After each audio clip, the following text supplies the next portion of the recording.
Mutton kurma எப்படி செய்யலாங்கிறது பார்க்கலாம் வாங்க. குக்கர் எடுத்துக்கிங்க. குக்கரில் எண்ணெய் போட்டுக்கிங்க. எண்ணெய் நல்லா காஞ்சதுக்கப்புறம் பட்டை, ஏலக்காய், பச்சை மிளகாய், மல்லி, புதினா சேர்த்து நல்லா தாளித்து விடுங்க. வெங்காயம், இஞ்சி, பூண்டு, பட்டை, ஏலக்காய் போட்டு நல்லா அரைச்சி அந்த பேஸ்ட் இது கூட ஜாயின் பண்ணிடுங்க.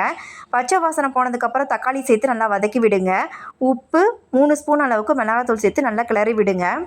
1/2 கேஜி அளவுக்கு நான் மட்டன் எடுத்திருக்கேன். அந்த மட்டனே போட்டு நல்லா பரட்டி விடுங்க. ஒரு பவுல் அளவு தயிர் ஊற்றி நல்லா பரட்டி விடுங்க. நல்லா பரட்டி விட்டதுக்கப்புறம் ஒரு 10 நிமிஷம் பாக்கில் நல்லா வேக விடுங்க. மசாலாவில் நல்லா இது ஆனதுக்கப்புறம் உருளைக்கிழங்கு நான் கட் பண்ணி வச்சுருக்கேன். இந்த உருளைக்கிழங்கு இதில் சேர்த்துக்கிங்க. நல்லா கறியும் உருளைக்கிழங்கும் நல்லா வேகிற அளவுக்கு டைம் கொடுங்க.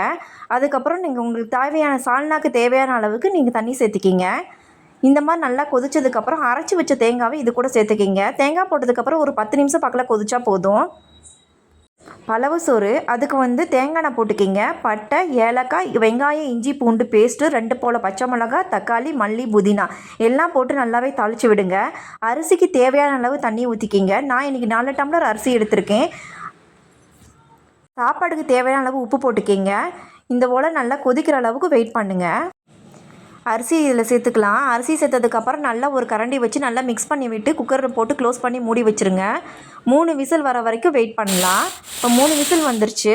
வெந்ததுக்கப்புறம் நம்ம ஓப்பன் பண்ணி பார்த்தோன்னா நம்ம பலவு சோறு ரெடியாக இருக்கும். இந்த மாதிரி ரைஸ் நல்லா உதிரி உதிரியாக பார்க்கறக்கு அழகாகவே இருக்கும். இன்றைக்கி நம்ம வீட்டு மெனு என்னென்னு பார்க்கலாமா? சுட சுட பலவு சோறு, மட்டன் குருமா.